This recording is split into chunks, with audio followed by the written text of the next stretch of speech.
Salut les amoureux du ballon rond, on commence cette revue de presse en France qui a connu une belle soirée européenne hier soir. Et on commence par la plus grosse surprise de la soirée, l'exploit majuscule de Toulouse qui s'est imposé à domicile contre Liverpool 3-2.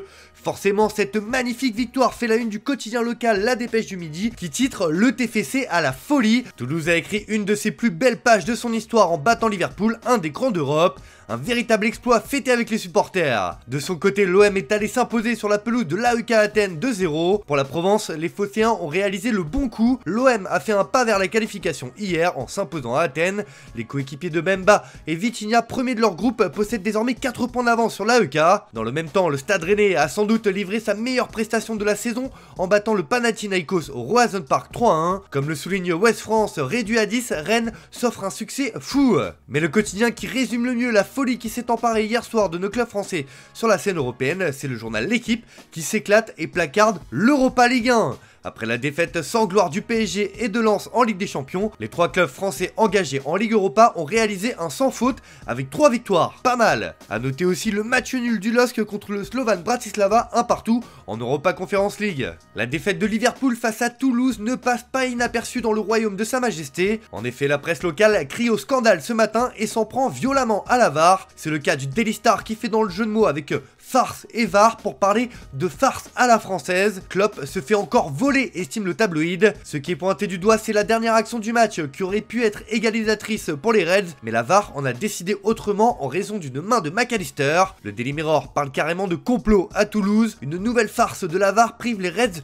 d'une égalisation à la dernière minute. Le Daily Telegraph apostrophe carrément l'arbitrage vidéo et placarde que cette fois, vous êtes allé trop loin avec la VAR. Klopp reproche aux arbitres les 13 secondes qui se sont écoulés entre la main et le but illégal. Dans ses pages intérieures, le Daily Mail estime que Klopp est en colère, mais les Reds méritent de perdre à Toulouse. Enfin, le Daily Express parle simplement de mauvaise passe à Toulouse pour les Reds de Liverpool. Sinon, le quotidien rapporte aussi les autres résultats de la veille pour les clubs anglais.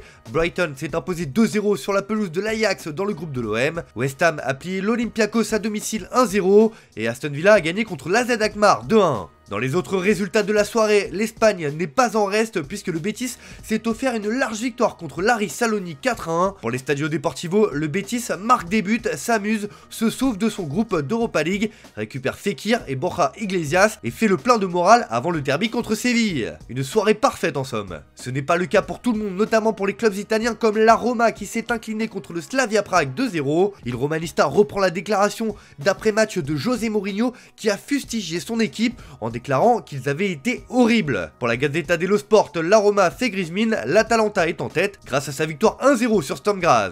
Allez, on referme cette page résultat pour parler d'un officiel qui est tombé hier. C'est la prolongation de Diego Simeone à la tête de l'Atlético de Madrid. El Cholo fait la une de Marca ce matin qui a livré une longue interview dans laquelle il confie qu'il veut gagner avec les Colchoneros. L'Atlético officialise le renouvellement du contrat d'El Cholo Simeone jusqu'en 2027. La légende des Rojiblancos signe ainsi son 8e contrat et peut atteindre 15 ans sur le banc de touche. Pour Cerezo, c'est un grand pas en avant, la meilleure chose qui pouvait arriver à l'Atlético, a ainsi estimé le président madrilène. Dans l'autre club de Madrid, c'est Brahim Diaz qui fait la couverture de AS ce matin après sa belle prestation contre Braga cette semaine en Ligue des Champions. Brahim demande de la place, placarde le quotidien madrilène. Le milieu de terrain a brillé contre le Sporting Braga en remplaçant Bellingham. Il mérite de jouer davantage, a reconnu Ancelotti.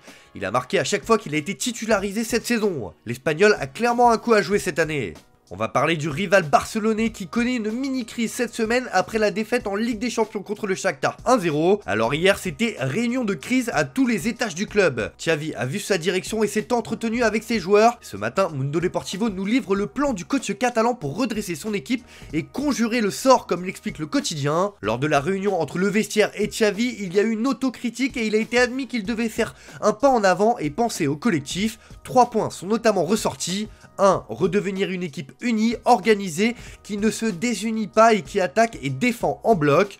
2. Retrouver le pressing avancé, bien exécuté et améliorer la sortie de balle en défense. 3. Surmonter le coup dur de la défaite au Classico pour retrouver la confiance.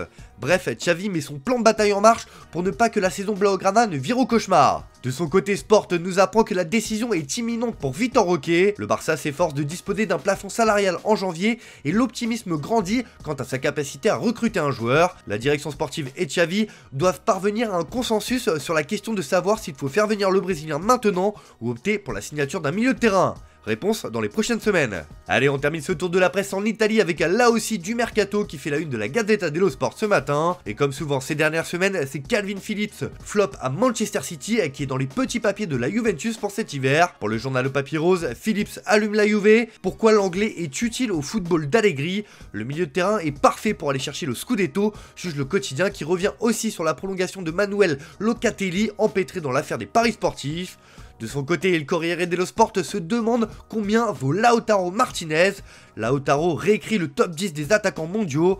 En championnat, il marque 2 fois plus que Giroud, Lukaku et Osimhen. En Europe, Haaland et Mbappé mènent la danse, mais l'Argentin marque plus que Lewandowski et Vinicius Junior. Et il n'est que 20ème au dernier classement du Ballon d'Or. Mais l'Interiste, aux 14 buts, défie tout le monde en Europe. Voilà, c'est tout pour ce matin. Bonne journée à tous, merci de votre fidélité. On se retrouve en fin d'après-midi pour le JT Foot Mercato.